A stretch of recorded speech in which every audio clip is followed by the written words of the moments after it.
Good morning students, this is Bhanu Pratap Singh. In this lecture we are going to cover the remaining portion of automobile engineering. तो बच्चों automobile engineering में जैसा कि हमने पढ़ा है ऑफलाइन क्लासेस में केवल 2 चैप्टर्स ही बचे थे, जैसा कि बैटरी और एग्जॉस्ट इमिशन. तो I will try to complete the battery in single mega classes and especially exhaust emission in another video lecture. So before starting this chapter, that means battery, I must tell you that there are a lot of applications of the battery. In this chapter we will focus the battery which is related to the automobile vehicles.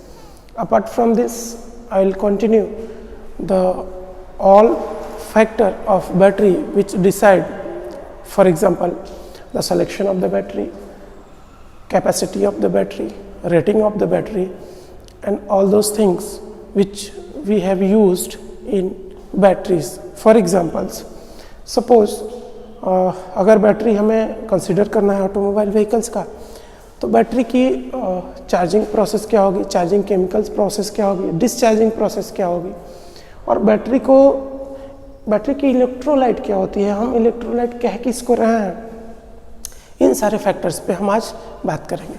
तो चलिए late नहीं करते हैं, start करते हैं. बच्चों आप लोगों की डिमांड थी कि सर 2 चैप्टर्स ऑनलाइन पढ़ा दें, तो ठीक है बेटा, 2 चैप्टर्स हम पढ़ा दे रहे हैं, बैटरी और एग्जॉस्ट इमिशन. बाकी चैप्टर्स हमने आपको ऑफलाइन पढ़ाया ही हुआ है, और एक चैप्टर मैंने इंट्रोडक्शन का शुरू में ही ऑनलाइन अपलोड कर दिया था. तो चलिए शुरू करते हैं ऑटोमोबाइल में बैटरी चैप्टर्स. तो जैसा कि मैंने कहा कि बैटरी में हम इस पे फोकस ये करेंगे कि हमारी जो बैटरी होगी वो ऑटोमोटिव बैटरी या ऑटोमोबाइल व्हीकल्स की बैटरी होगी. बेटा गला थोड़ा सा ख़राब है, लेक्चर ज़्यादा ले लिया हूँ, जिसकी वजह से आवाज़ थोड़ी सी क्लियर नहीं होगी. मे बी क्लियर तो वॉइस मेरी होगी, बट जो पिच है वो थोड़ी सी एक्सपेंड करेगी, उसको थोड़ा सा आप ध्यान दीजिएगा, पिच फ्लैट होगी थोड़ी सी. तो जब हम बात बैटरी की करते हैं बेटा, तो बैटरी में हम एक चीज़ देखते हैं कि ऑटोमोटिव बैटरी. तो ऑटोमोटिव बैटरी एक रिचार्जेबल, माने ऐसी बैटरी जिसको हम बेटा चार्ज कर सकें, जिसको हम चार्ज कर सकें, पुनः चार्ज कर सकें. तो 2 तरह की बैटरियां होंगी, एक प्राइमरी बैटरी और दूसरी secondary battery. Just a moment, कोई है. सॉरी बच्चों, सॉरी, कोई बीच में आके डिस्टर्ब कर दिया था, इट्स ओके. तो हमने ऑटोमोबाइल बैटरी की बात कर रहे हैं, और ऑटोमोबाइल बैटरी में हमने कहा कि 2 तरह की बैटरी होती हैं, एक प्राइमरी और एक सेकेंडरी, एक रिचार्जेबल और एक नॉन रिचार्जेबल. प्राइमरी बैटरी को सिंगल यूज़ भी कहते हैं, 1 टाइम यूज़ भी कहते हैं. सेकेंडरी बैटरी हमारी रिचार्जेबल बैटरी होती है. तो इसमें ऑटोमोबाइल में हम सेकेंडरी बैटरी का ही इस्तेमाल करते हैं, यानी कि हम रिचार्जेबल बैटरी का ही इस्तेमाल करते हैं. अब देखते हैं कि रिचार्जेबल बैटरी है क्या. एक सेकेंड. तो रिचार्जेबल बैटरी जो क्या करता है, इलेक्ट्रिक एनर्जी की सप्लाई करता है एक ऑटोमोबाइल व्हीकल्स में, जिसको हम ऑटोमोटिव बैटरी के पर्पज से इस्तेमाल करते हैं. तो सामान्यतः यानी कि usually this refer to an SLI battery. SLI battery का मतलब क्या है बेटा, कि SLI यानी कि स्टार्टिंग, लाइटिंग एंड इग्निशन. मतलब ऐसी बैटरी जिसे हम इंजन को स्टार्ट करने के लिए, यानी कि इग्निशन सिस्टम स्टार्ट करने के लिए, लाइटिंग के लिए, लाइटिंग फॉर एग्जांपल्स, कौन सी लाइट की बात कर रहे हैं हम, बेसिकली हेडलाइट की बात कर रहे हैं, बैकलाइट की ही बात कर रहे हैं. और इग्निशन सिस्टम यानी कि इंजन को स्टार्ट करने के लिए और इग्निशन को ऑन करने के लिए, और लाइटिंग के लिए यानी कि SLI, starting, lighting and ignition. Basically ऐसे ही तरह की ऑटोमोबाइल बैटरीज का हम इस्तेमाल ऑटोमोबाइल व्हीकल्स में करते हैं. To power starter motor, the lights and the ignition system. जैसे कि स्टार्टर मोटर्स, लाइट्स और इग्निशन सिस्टम को, व्हीकल्स के इंजन को ऑन करने के लिए जो हमें SLI चाहिए, यानी कि स्टार्टिंग, लाइटिंग और इग्निशन चाहिए, उस तरह की रिचार्जेबल बैटरी का हम इस्तेमाल ऑटोमोबाइल व्हीकल्स में करते हैं. अब मैं बेटा शॉर्ट्स में SLI ही बोलूँगा। SLI आप मेंशन कर लेंगे क्या है बेटा SLI, starting lighting and ignition या इग्निशन। तो ये ज़्यादातर लेड एसिड बैटरी ही होती है। मतलब हम कौन सी बैटरी का इस्तेमाल करते हैं, तो हम ज़्यादातर SLI पर्पज़ के लिए लेड एसिड बैटरी का इस्तेमाल करते हैं।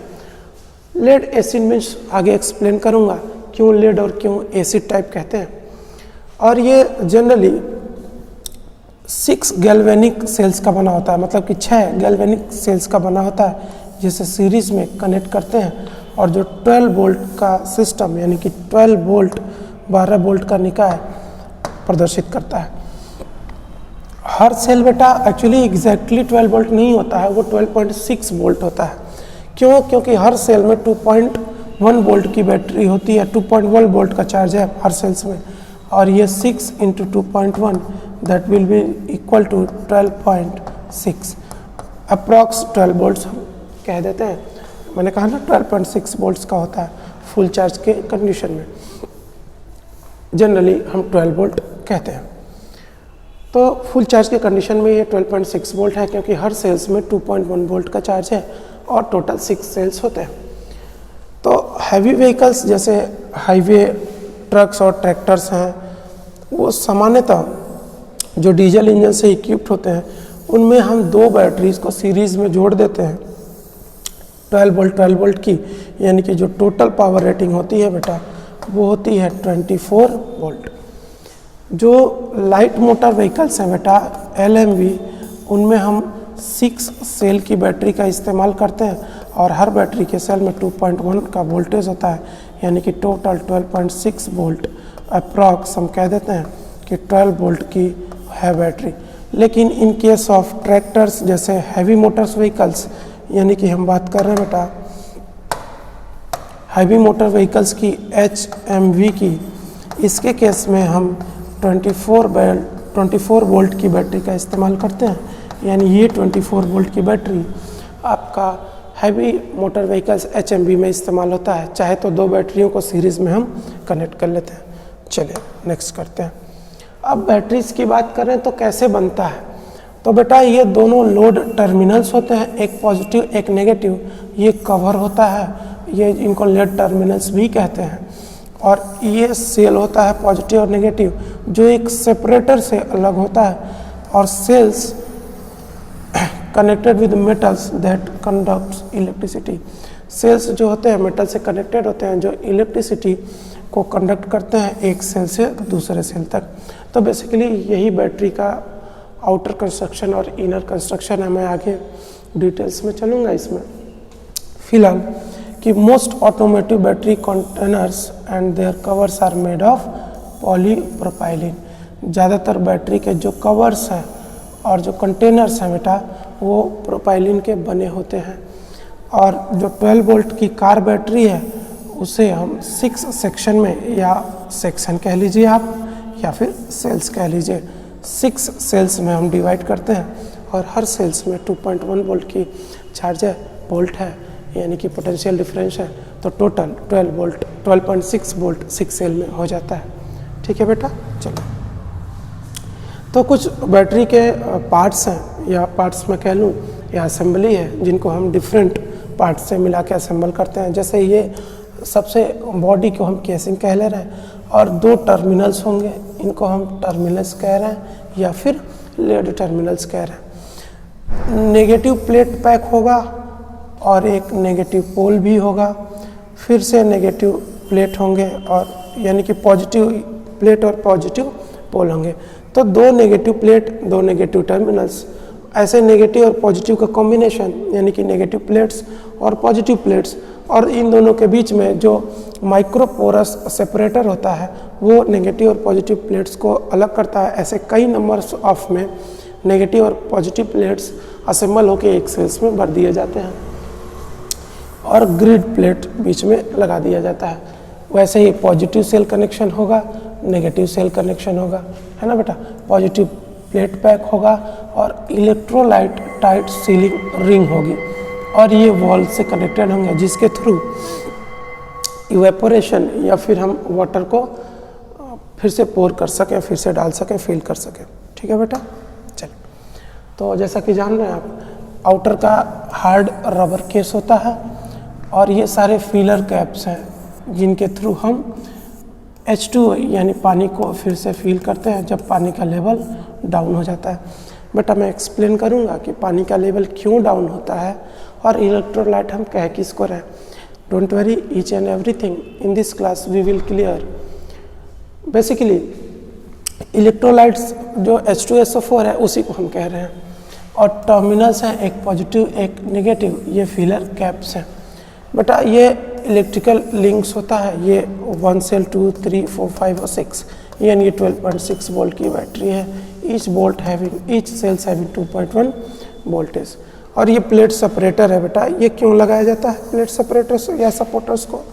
क्योंकि ये इस प्लेट सारे सेल्स के प्लेट्स को सपोर्ट करें और जो सेडिमेंट्स होते हैं, मतलब कुछ इम्प्योरिटीज़ होती हैं, वो इसमें स्टोर हो जाती हैं, हम इसमें बैकअप देते हैं, इसलिए ताकि जो कभी भी मेटल से मेटल का कांटेक्ट ना बने। इसलिए जो सेडिमेंट्स हैं यानी कि जो मलबा है, डेब्रिस है, उसको हम कलेक्ट कर लेते हैं और बाद में इन दैट ऑपरेशन हम रिमूव कर देते हैं। बाद में जब हम बैटरी की क्लीनिंग करते हैं, मेंटेनेंस करते हैं, तो उसमें हम रिमूव कर देते हैं। बेटा ठीक है, चलिए हम बात करते हैं कि टाइप्स ऑफ बैटरी क्या है। यानी कि जो बैटरी के प्रकार है वो इलेक्ट्रिक व्हीकल्स में या फिर व्हीकल्स में कौन कौन से इस्तेमाल हैं, या फिर बेसिकली बैटरी के टाइप्स कौन है। तो बेटा बहुत सारे क्लासिफिकेशन है, based on the application, based on the vehicle, based on the material, based on the capacity, based on the rating. हर तरह के क्लासिफिकेशन यहाँ पे देखने को मिल जाएंगे। लेकिन हम बात कर रहे हैं ऑटोमोटिव बैटरी की, तो वो लेड एसिड बैटरी जो सबसे ज़्यादा इस्तेमाल होता है, nickel metal hydride, zebra, lithium ion battery, ये सारे बैटरीज हैं। अब लेड एसिड बैटरी सबसे ज़्यादा इस्तेमाल होने वाली बैटरियों में से एक है, जो काफ़ी बाकी बैटरीज के मुकाबले सस्ता भी पड़ता है, जिसे कहते हैं कि 30 to 80 किलोमीटर के इलेक्ट्रिक व्हीकल्स के रेंज के लिए हम लेड एसिड बैटरी का इस्तेमाल करते हैं। लेकिन इनकी रेंज 30 to 80 के अलावा यानी अप टू 130 किलोमीटर पर चार्ज, मतलब एक बार अगर हम चार्ज कर रहे हैं तो इलेक्ट्रिक व्हीकल्स को ये अप टू 130 किलोमीटर्स तक चला सकते हैं। लेड एसिड बैटरी की कैपेसिटी होती है। अब निकल मेटल हाइड्राइड NiMH यानी कि निकल मेटल हाइड्राइड जो बैटरी है वो ज़्यादा एनर्जी कंज्यूम करती है, ज़्यादा एनर्जी रहती है। क्योंकि किसकी तुलना में बेटा? तो लेड एसिड की बैटरी की तुलना में, क्योंकि ये अप टू 200 किलोमीटर्स 2 to 300 या फिर कह लो कि 320 to 420 up to, base rate ये है 200 किलोमीटर से एक बार चार्ज होगा, लेकिन अप टू 320 to 480 किलोमीटर्स तक में ये एक बार अगर चार्ज होते हैं तो बेटा उतने व्हीकल्स को, इलेक्ट्रिक व्हीकल्स को रन करा सकते हैं।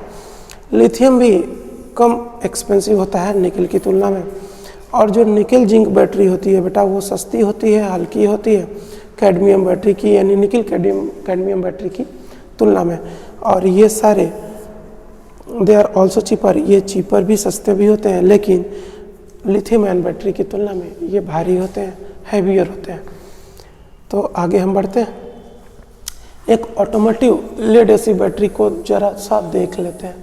तो एक ऑटोमोटिव लेड एसिड बैटरी है क्या बेटा, उसके क्या कंस्ट्रक्शन है उसको थोड़ा सा देख लेते हैं। जैसे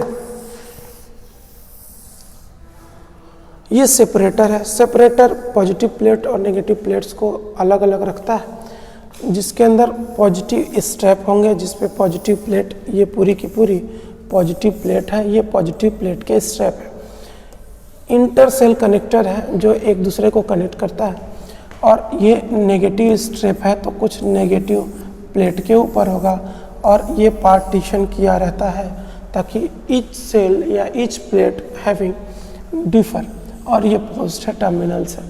तो बेसिक सा कंस्ट्रक्शन है, एक सेल को दिखाया गया, ऐसे 6 सेल्स या नंबर ऑफ सेल्स कनेक्टेड होते हैं सीरीज में। 6 सेल्स बेसिकली कनेक्टेड होते हैं 12.6 वोल्ट की बैटरी में या फिर 12 वोल्ट की बैटरी में बेटा। चलिए आगे बढ़ते हैं। अब बात करते हैं इलेक्ट्रोलाइट क्या है। तो मैंने कहा कि जो H2SO4 है, सल्फ्यूरिक एसिड है, उसी को इलेक्ट्रोलाइट हम कहते हैं। इलेक्ट्रोलाइट क्या होता है बेटा? तो एक चीज़ मैं बैटरी का बताना भूल गया कि बैटरी का काम क्या है, पर्पस क्या है। तो बेटा बैटरी केमिकल एनर्जी के फॉर्म में एनर्जी को स्टोर कर लेती है, मतलब उसकी input as a chemical energy और output as a electrical energy देते हैं। यही डिस्चार्जिंग के केस में रिवर्स होगा, इलेक्ट्रिकल एनर्जी देंगे और केमिकल एनर्जी वो स्टोर करता है। बेसिकली वो केमिकल एनर्जी के फॉर्म में एनर्जी को स्टोर कर लेता है और एज अ आउटपुट यानी कि इलेक्ट्रिकल एनर्जी को एज अ आउटपुट देता है। तो यही इलेक्ट्रोलाइट की मदद से ही ये संभव हो पाता है जो केमिकल एनर्जी को स्टोर करता है। अब H2SO4 एज अ इलेक्ट्रोलाइट हम इस्तेमाल कर रहे हैं और नेगेटिव इलेक्ट्रोड पोरस लेड होता है, एक जिसमें नेगेटिव टर्मिनल्स हैं कह रहे हैं हम, और एक पॉजिटिव इलेक्ट्रोड लेड ऑक्साइड होता है, मतलब लेड ऑक्साइड की जो रॉड है वो पॉजिटिव और जो लेड की है वो क्या है, नेगेटिव।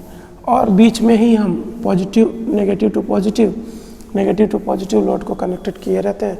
इलेक्ट्रॉन नेगेटिव से पॉजिटिव की तरफ फ्लो होते हैं और यहाँ पर जो इलेक्ट्रिसिटी है, इलेक्ट्रिक चार्ज है, वो जनरेट करते हैं, जिससे हम यूज़ कर लेते हैं एज ए ऑटोमोटिव बैटरी या किसी भी पावर्स में आप इस्तेमाल कर सकते हैं। तो लेड एसिड बैटरी है क्या बेटा? तो एक इलेक्ट्रिकल स्टोरेज डिवाइस है, ये एक विद्युत संचित यंत्र है, यानी कि इलेक्ट्रिकल चार्ज को स्टोर कर लेता है।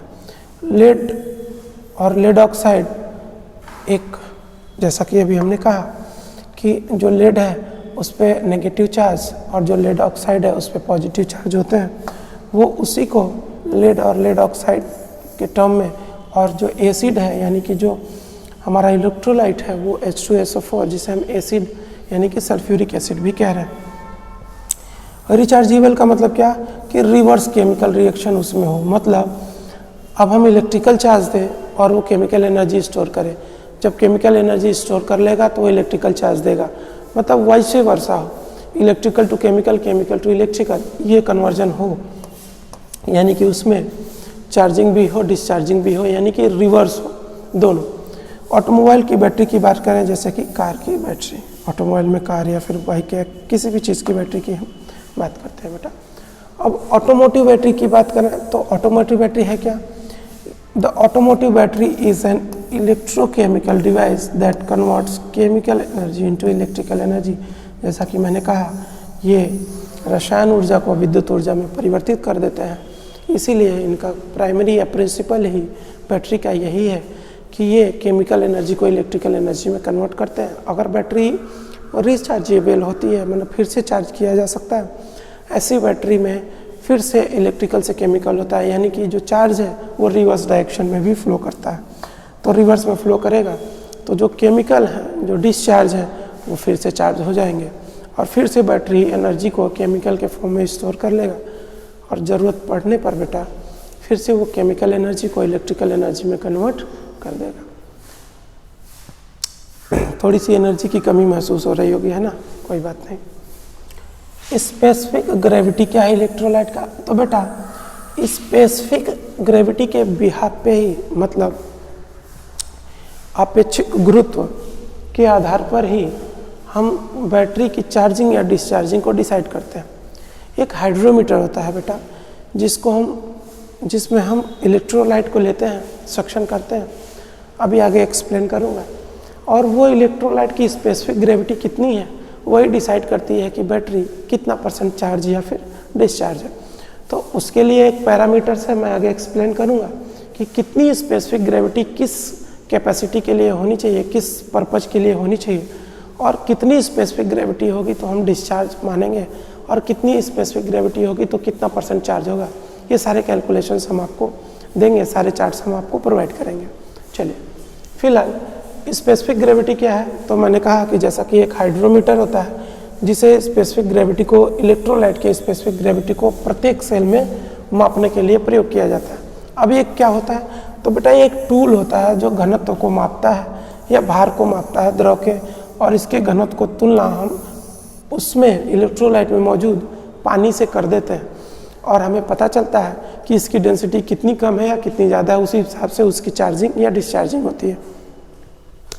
तो बात करें एक लेड एसिड बैटरी की, तो जो बेटा लेड एसिड बैटरी है अगर वो फुली चार्ज है 80 डिग्री फ़ारेनहाइट, बेटा टेम्परेचर का भी रोल है बैटरी पे, ऐसा नहीं है। Effect of temperature on electrolyte हम पढ़ेंगे कि इलेक्ट्रोलाइट पर तापमान का क्या प्रभाव पड़ता है। तो बेटा तापमान का बहुत प्रभाव पड़ता है इलेक्ट्रोलाइट पर। जैसे कि अगर मैं लेड एसिड बैटरी की बात करूं तो 80 डिग्री फ़ारेनहाइट पे जो लेड एसिड बैटरी है उसकी स्पेसिफिक ग्रेविटी फुल चार्ज के कंडीशन में 1.265 होती है। स्पेसिफिक ग्रेविटी आपने पढ़ा होगा बेटा, density of fluid upon density of water standard water at standard temperature, मतलब क्या 4 डिग्री सेल्सियस पे कितनी होती है वाटर की 1000। ये आपने पढ़ा है ना, मुझे उस पर नहीं जाना।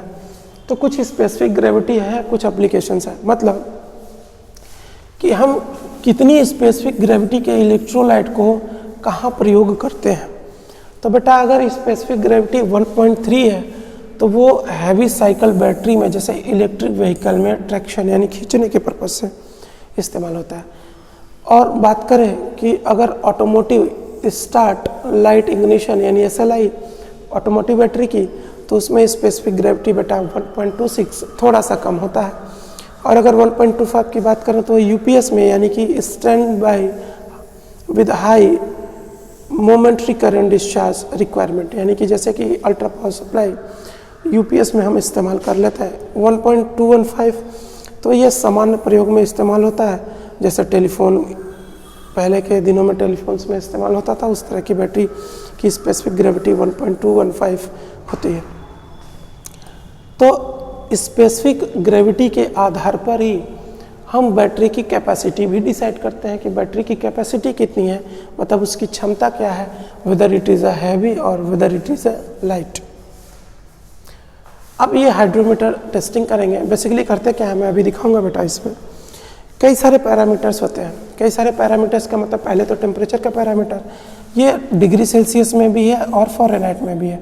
71 डिग्री सेल्सियस से यानी कि फ़ारेनहाइट में 160 फ़ारेनहाइट से 12 डिग्री सेल्सियस यानी कि 10 फ़ारेनहाइट तक में है।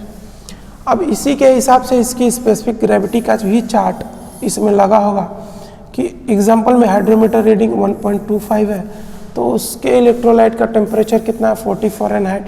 सब्सट्रैक्ट स्पेसिफिक ग्रेविटी कितनी है, इतना घटाएंगे तो करेक्टेड स्पेसिफिक ग्रेविटी आएगी 1.234। तो इस तरह के द स्पेसिफिक ग्रेविटी क्या बताती है कि बैटरी का चार्ज की स्थिति क्या है, मतलब what is the state of charge या charge state of the battery.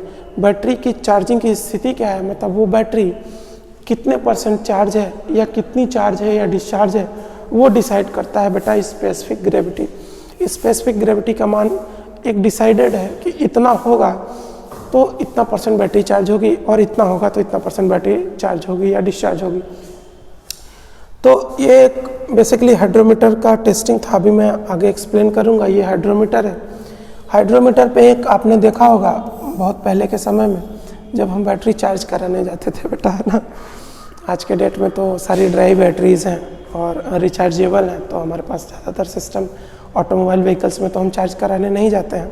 हाँ, ट्रिकी चार्ज कराते हैं। ट्रिकी चार्ज क्या है या ट्रिकल चार्जिंग क्या है कि नो लोड कंडीशन पे बैटरी को फुली डिस्चार्ज से फुली चार्ज करना ही ट्रिकल चार्जिंग कहलाता है। हम कभी कभार ट्रिकल चार्जिंग कराते हैं, लेकिन आज के केस में क्या है कि बैटरी सारी ज़्यादातर रिचार्जेबल तो हैं, लेकिन हमारे पास चार्जिंग के सिस्टम भी हैं।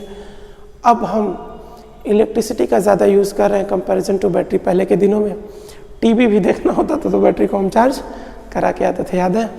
तो उस चार्जिंग की बात कर रहा है, जाते थे हम तो क्या करता था, वो एक हाइड्रोमीटर लेता था जिसमें ऊपर रबर का बल्ब होता था, उसको प्रेस करता था और इसके रबर ट्यूब को बैटरी के सेल के अंदर डालता था जहाँ पे हमारा ऑयल कैप या फिर कैप है और ये सारे बैटरी के सेल्स हैं।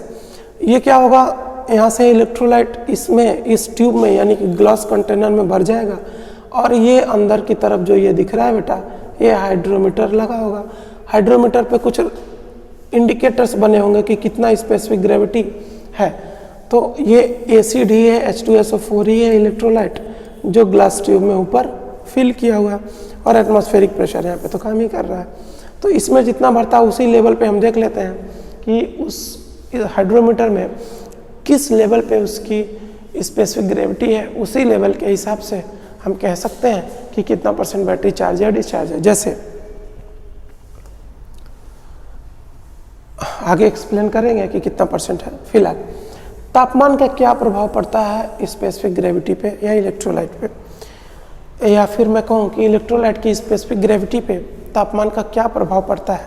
तो बेटा तापमान का जैसा कि मैंने कहा कि ज़्यादा प्रभाव पड़ता है। जैसे मैं बात करूँ, जैसे जैसे तापमान बढ़ता है बेटा इलेक्ट्रोलाइट एक्सपेंड होता है, फैलता है, और वो अपने ऑप्टिमल पोजीशन से एक रेशियो में डिफर करता है, डेविएट करता है, जो स्पेसिफिक ग्रेविटी की रीडिंग को प्रभावित करता है। एक बैटरी की स्पेसिफिक ग्रेविटी अगर ज़्यादा है तो वो एक बैटरी के चार्ज की स्थिति को मापता है, मतलब वो बैटरी उतना ही ज़्यादा चार्ज होगी जितना ज़्यादा उसकी स्पेसिफिक ग्रेविटी होगी। अगर मैं बात करूँ लेड एसिड बैटरी की बेटा, तो एक लेड एसिड बैटरी अगर फुली चार्ज होगा, अभी पीछे ही एक्सप्लेन किया 80 डिग्री फ़ारेनहाइट पे, तो उसकी स्पेसिफिक ग्रेविटी होगी 1.265। चलिए अब बैटरी की कैपेसिटी क्या है। तो बैटरी के कैपेसिटी बेटा वोल्टेज से डिसाइडेड है, मतलब कितने वोल्ट की बैटरी है यही उसकी कैपेसिटी है। जैसे मैं बात करूं कि how much volt the battery is having, that will be the capacity of the battery. Batteries में कितनी वोल्टेज की उसकी कैपेसिटी है, क्षमता है, वही उसकी बैटरी कैपेसिटी है। जैसे ज़्यादातर हम बात करते हैं 9 वोल्ट की बैटरी की ना बेटा, तो 9 वोल्ट के बैटरी में उसके जो टर्मिनल्स पे पोटेंशियल है वो 9 वोल्ट्स का आउटपुट देता है, यानी कि जब हम सर्किट को कनेक्ट करते हैं तो 9 वोल्ट का चार्ज जनरेट करता है, वो प्रोवाइड करता है, इसीलिए 9 वोल्ट्स की बैटरी हम कहते हैं।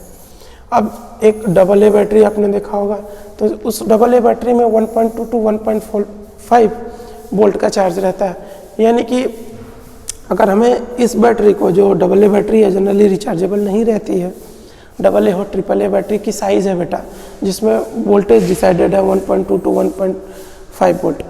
ये AA या AAA की बैटरी अगर एक बार डिस्चार्ज हो जाती है, मतलब ये जो पोटेंशियल क्रिएट कर रहा है 1.2 to 1.5 वोल्ट, एक समय के बाद अगर हम उसका यूज़ करना शुरू कर देंगे तो वो डिस्चार्ज होना शुरू कर देगा और उसके वोल्टेज जो है वो धीरे धीरे कम होना शुरू हो जाएंगे, यानी कि वो बैटरी डिस्चार्ज होना प्रारंभ कर देगी।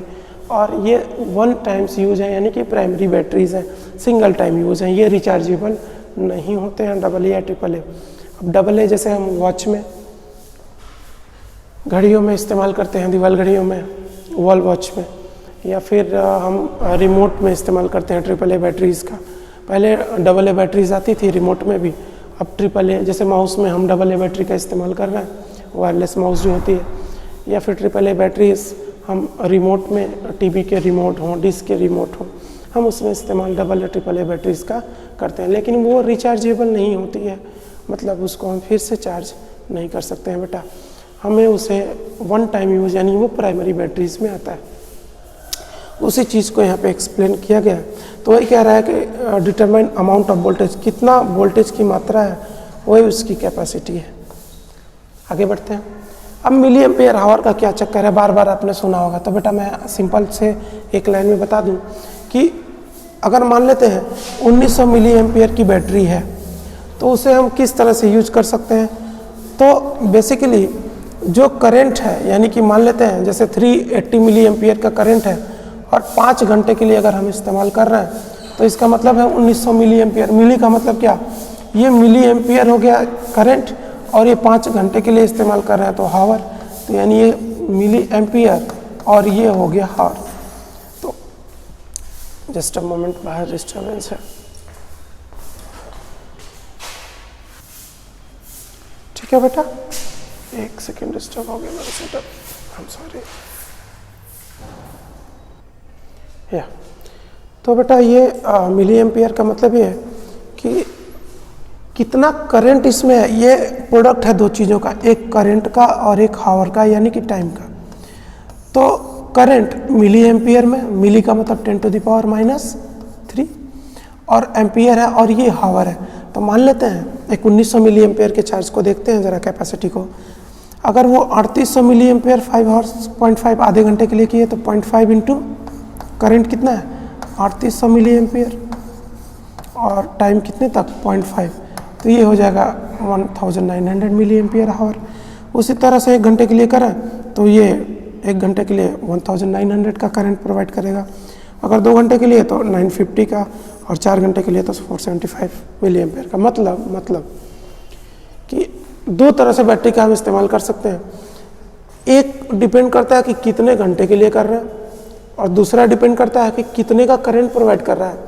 अगर तुम 1900 mAh की बैटरी को इस्तेमाल mAh हवा यानी मिली एम्पेयर हावर यानी कि उसमें करंट और टाइम का यूज़ कर रहे हो, तो या तो 3800 वो मिली एम्पेयर का करंट आधे घंटे के लिए, या तो 1900 का करंट मिली एम्पेयर का करंट 1 घंटे के लिए, या तो 950 मिली एम्पेयर का करंट 2 घंटे के लिए, या तो 450 मिली एम्पेयर का करंट 4 घंटे के लिए इस्तेमाल करो, और दोनों के प्रोडक्ट भी आ जाएंगे 1900 मिली एम्पेयर हावर।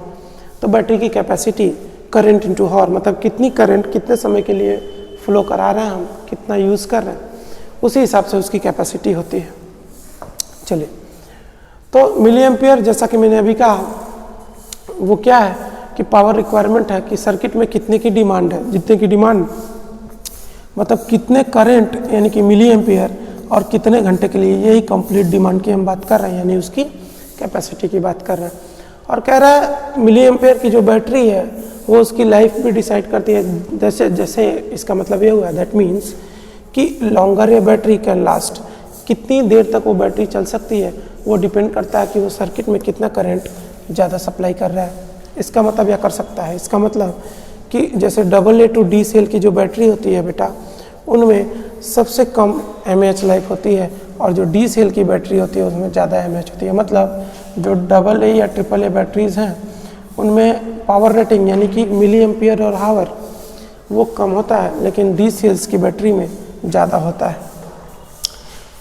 इवन AAA की बैटरी 2000 मिली एम्पियर की अगर है, और जबकि D सेल की बैटरी 10,000 मिली एम्पियर तक होती है। इसीलिए जो 10,000 यानी कि जो D सेल्स है यानी 10,000 जो मिली एम्पियर की कैपेसिटी रख रहे हैं, उनकी साइज़ फिजिकली ज़्यादा होती है और वो ज़्यादा महंगे होते हैं C और AA की तुलना में, जो करंट को लंबे समय तक प्रोवाइड करते हैं।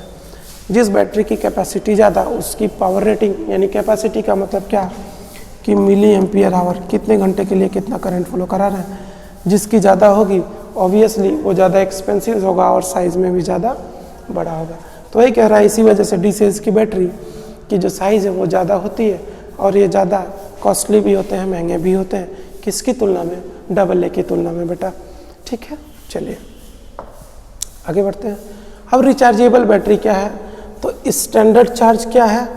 स्टैंडर्ड चार्ज का मतलब बेटा ये, जैसे अभी मैंने बताया, एक वर्ड में समझ लो कि कितने घंटे के लिए हम चार्ज कर रहे हैं और कितना करंट फ्लो करवा रहे हैं, वही बात हो गई कैपेसिटी। मतलब कितने घंटे के लिए कितना करंट फ्लो करा रहे हैं और कितने घंटे के लिए चार्ज कर रहे हैं, यही उसकी चार्जिंग टाइम या चार्जेबल बैटरीज होगी, स्टैंडर्ड चार्ज होगा। तो स्टैंडर्ड चार्ज क्या है कि स्टैंडर्ड चार्ज बैटरी का एक नॉर्मल अमाउंट ऑफ टाइम होता है, एक समय की एक साधारण सी सीमा होती है या मात्रा होती है जो उस बैटरी को पूरी तरह से चार्ज करने के लिए सक्षम होता है, कैपेबल होता है, उसी को हम स्टैंडर्ड चार्ज कह रहे हैं।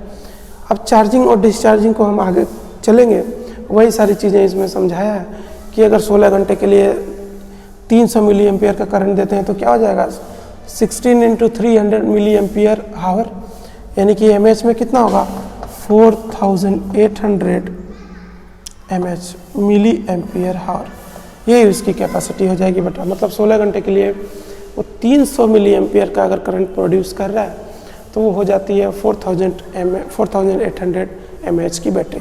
Capacity means amount of power to charge, और मिलीमीटर्स या milli amperes of the current, कितने घंटे तक हम चार्ज कर रहे हैं और कितनी करंट प्रोवाइड कर रहे हैं उसकी चार्जिंग के लिए है। अगर रिचार्जेबल है तो कितने घंटे तक वो स्टैंड कर रहा है और कितने करंट को प्रोवाइड कर रहा है, आउटपुट दे रहा है, यही उसकी कैपेसिटी है बेटा। चलिए आगे बढ़ते हैं। अब रैपिड चार्जिंग क्या है, तो कभी कभी बैटरी को हम तुरंत चार्जिंग भी कहते हैं, तो रैपिड चार्ज भी उसी पे डिपेंड करेगी कि आपने करंट कितना फ्लो किया।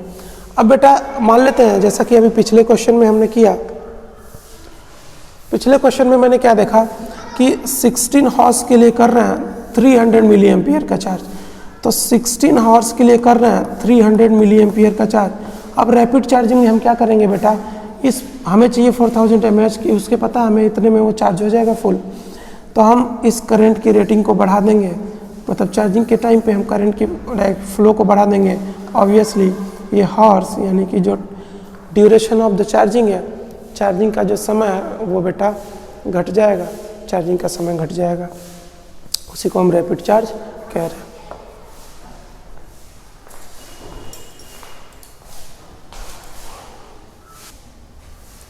सॉरी बेटा, बीच बीच में डिस्ट्रैक्शन है, क्लासेस चल नहीं रही है, 50 काम होता रहता है, बस वही वजह है। 50 काम का मतलब कि लोग काम करते रहते हैं ना, छुट्टी का समय है तो लोग अपना काम कर रहे हैं, तो डिस्ट्रैक्शन थोड़ा थोड़ा होता रहता है। चलिए कोई बात नहीं।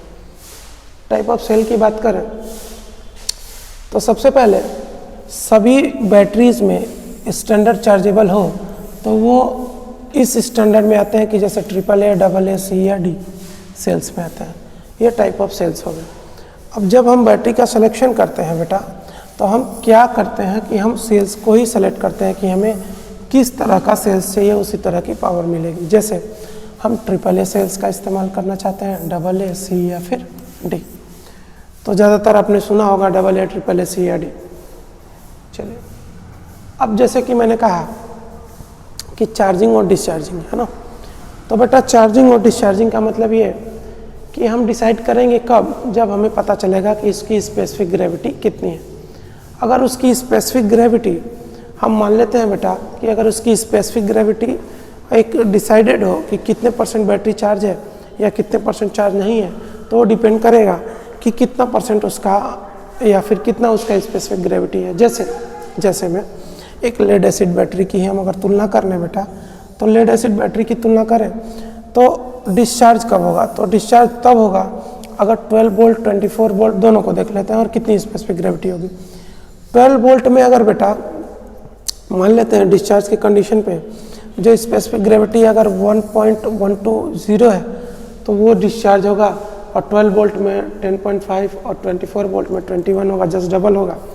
अगर स्पेसिफिक ग्रेविटी का मान 1.15 होगा तो वो बेटा 25% बैटरी चार्ज होगी, यानी कि 12 वोल्ट में 11.4 और 24 वोल्ट में 22.8, जस्ट डबल होगी। अगर स्पेसिफिक ग्रेविटी 1.19 है तो वो 50% चार्ज है। अगर स्पेसिफिक ग्रेविटी 1.225 है तो वो 75% चार्ज है। अगर स्पेसिफिक ग्रेविटी 1.26 है तो वो बैटरी फुली चार्ज है, यानी 100% चार्ज है। तो स्पेसिफिक ग्रेविटी ही डिसाइड कर रहा है कि बैटरी कितनी चार्ज है। अब ये क्यों डिसाइड कर रहा है, स्पेसिफिक ग्रेविटी से क्या रिलेशन है, तो इसको मैं आगे जब इस बैटरी की चार्जिंग और डिस्चार्जिंग बताऊंगा तो आपको एक्सप्लेन करूंगा। बेसिकली होता क्या है बेटा, मैं बता दे रहा हूँ शॉर्ट में अभी कि H2SO4 यानी कि जो हमारा इलेक्ट्रोलाइट है, वहाँ से हाइड्रोजन आयन और sulphate ion, hydrogen ion plus पे सल्फेट आयन माइनस पे जाके कलेक्ट हो जाते हैं, तो बैटरी डिस्चार्ज हो जाती है, केवल बचता है H2O। और स्पेसिफिक ग्रेविटी क्या है, density of fluid upon density of standard fluid. तो हम उस पानी से तुलना कर लेते हैं इलेक्ट्रोलाइट का। अगर स्पेसिफिक ग्रेविटी एकदम कम हो गया है, इसका मतलब है कि जो हाइड्रोजन आयन और जो सल्फेट आयन है वो पॉजिटिव आयन और नेगेटिव आयन्स कलेक्ट हो गए हैं टर्मिनल्स पे, यानी बैटरी फुली तरह से डिस्चार्ज है। आगे बताऊँगा। चलिए, तो जैसा कि मैंने कहा कि अगर बैटरी फुली चार्ज है तो ये लेड ऑक्साइड यानी कि पॉजिटिव टर्मिनल्स और ये लेड यानी कि नेगेटिव टर्मिनल्स और ये हमारा इलेक्ट्रोलाइट H2SO4 एनर्जी को स्टोर किया है केमिकल एनर्जी की फॉर्म में। अब H2SO4 से हाइड्रोजन आयन जो प्लस की तरफ और सल्फेट आयन जो माइनस की तरफ जाके कलेक्ट हो जाते हैं, यानी हाइड्रोजन आयन अगर डिस्चार्ज होगा तो पहले तो इस पे कलेक्ट होंगे और सल्फेट आयन इस पे कलेक्ट होंगे। डिस्चार्जिंग होती रहेगी। फुली डिस्चार्ज के केस में क्या होगा, पूरी तरह से H2SO4 में से हाइड्रोजन आयन और सल्फेट आयन पॉजिटिव इलेक्ट्रोड और नेगेटिव इलेक्ट्रोड पे जाके कलेक्ट हो चुके हैं, मतलब अपनी सारी एनर्जी को वो रिलीज कर चुके हैं।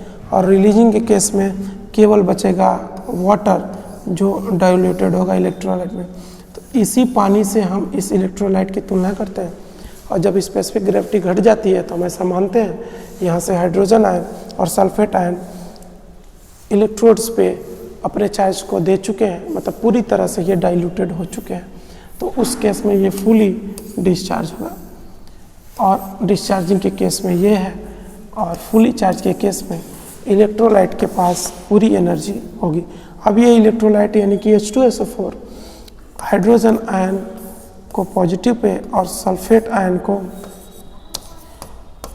नेगेटिव पे अपनी एनर्जी को लूज करके इलेक्ट्रॉन का फ्लो नेगेटिव से पॉजिटिव की तरफ कराएंगे। ठीक है बेटा, तो अभी लेक्चर वीडियो से क्लियर हो जाएगा कि बैटरी की चार्जिंग और डिस्चार्जिंग कैसे हो रही है। ठीक है, डिस्चार्जिंग के केस में क्या होगा बेटा? डिस्चार्जिंग के केस में तुम टर्मिनल्स को इलेक्ट्रिकल चार्ज दोगे और वो फिर से हाइड्रोजन आयन और सल्फेट आयन मिल करके H2SO4 यानी इलेक्ट्रोलाइट को फिर से केमिकली चार्ज कर देंगे, जिस तरह से केमिकली वो स्टेबल हो जाएगा, यानी कि इलेक्ट्रिकल एनर्जी को केमिकल एनर्जी में वो स्टोर कर लेगा। ठीक है, चलिए आगे बढ़ते हैं।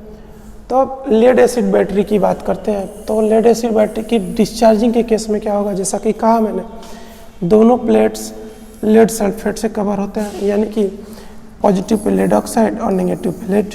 हाइड्रोजन आयन और sulphate ion hydrogen positive pay sulphate negative पे कलेक्ट होते हैं और ये इलेक्ट्रिक सप्लाई यानी अपनी केमिकल एनर्जी को रिलीज करते हैं और इलेक्ट्रिक चार्ज फ्लो कराते हैं। तो वही कह रहा है कि formation of water reduces the specific gravity of sulphuric acid.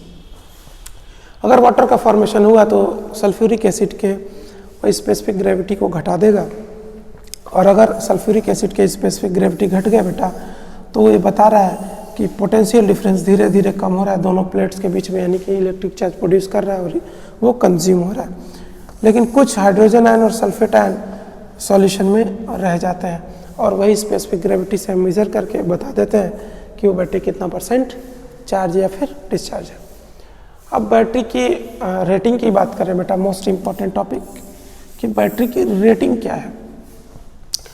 तो रेटिंग का मतलब ये है कि जैसे आप रेटिंग करते हैं वैसे ही बैटरी की भी रेटिंग होती है, कि बैटरी को हम किस केस में कैसा कहेंगे। या जैसे कि मैं बात करूं कि क्रैंकिंग एम्पियर यानी कि CA क्या है, इसको कभी कभी हम मरीन क्रैंकिंग एम्पियर यानी MCA भी कहते हैं।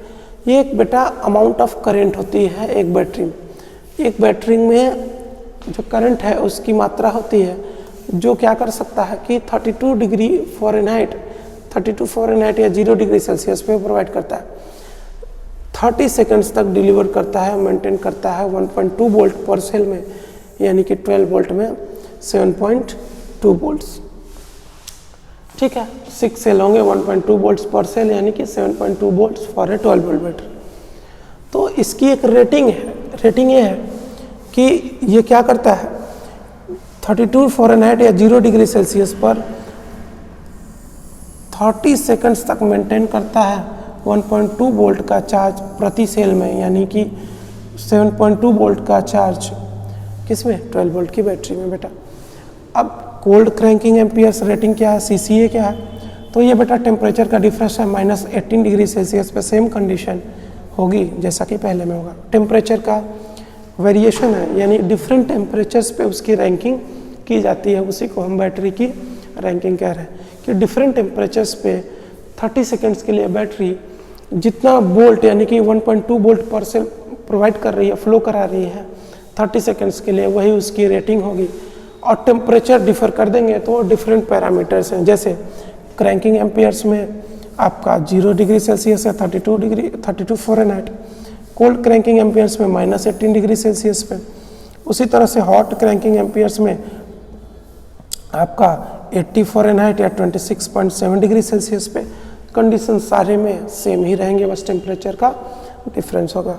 आगे 2-3 पैरामीटर्स और हैं, जैसे 20 हॉर रेट क्या है बेटा, तो ये करंट की ही मात्रा होती है एक बैटरी में जो 20 घंटे तक डिलीवर करता है चार्ज को, करंट को, विदाउट सेल वोल्टेज ड्रॉपिंग, बिना सेल वोल्ट 1.75 वोल्ट को बिना गिराए हुए। मतलब बेटा कि 1.75 वोल्ट से नीचे नहीं आएगा वोल्टेज प्रत्येक सेल में, या सेल के जो वोल्टेज है 1.75 से नीचे नहीं आएंगे, और वो 20 घंटे तक करंट, बैटरी में करंट के अमाउंट ऑफ करंट को डिलीवर करेगा, मतलब करंट की मात्रा को वो डिलीवर करेगा 20 घंटे तक, और कंडीशन है कि 1.75 वोल्ट से 20 घंटे तक में कम नहीं आना चाहिए। तो वही उसकी क्या कहलाए कि 12 आवर रेट कहलाता है। कोल्ड क्रैकिंग रेट हमने देख ही लिया। रिवर्स कैपेसिटी क्या है, तो ये भी एक बैटरी की रेटिंग ही है। तो ये बताता है कि जो रिवर्स कैपेसिटी है वो टाइम है बैटरी को घटाने के लिए 12.6 वोल्ट से 10.2 वोल्ट तक। कब? जब 25 एम्पियर का लोड उस पर 80 डिग्री फ़ारेनहाइट पे दिया जाता है तब। ठीक है बेटा, तो ये भी रिवर्स कैपेसिटी ही है कि यानी कि बैटरी को 12.6 वोल्ट से 10.2 वोल्ट तक लाते हैं और वो 25 एम्पियर्स 80 डिग्री फ़ारेनहाइट पे उस लोड को वो सस्टेन करता है, उस लोड पे वो सहता है, 25 एम्पियर के लोड पे वो मेंटेन किए रहता है, सस्टेन किए रहेगा, उसी को हम कहेंगे रिवर्स कैपेसिटी। अब बैटरी डिस्कार्डेड हो जाएगी कब? जब वोल्टेज ड्रॉप हो जाएगा 9.6 वोल्ट से नीचे, यानी कि अगर वोल्टेज 9.6 से नीचे है तो बैटरी को हम डिस्कार्ड कर देंगे, नहीं यूज करेंगे।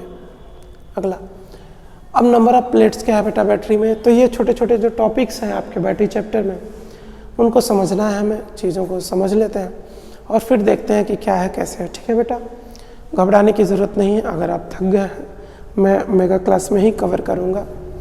देखते हैं कितने स्लाइड्स, अभी 28 पे हैं हम लोग।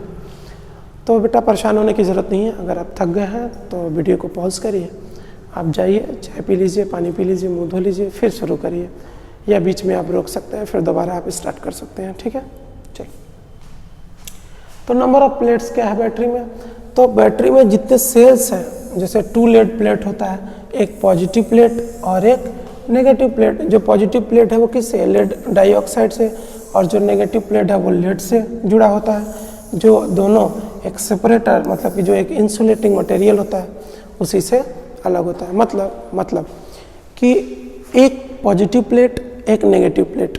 पॉजिटिव प्लेट लेड ऑक्साइड से और नेगेटिव प्लेट लेड से जुड़ा होगा, और इन दोनों के बीच में अलग करेंगे ना बेटा पॉजिटिव नेगेटिव टर्मिनल्स को, तो इन दोनों के बीच में एक सेपरेटर होता है जो इंसुलेटिंग मटेरियल का इस्तेमाल होता है।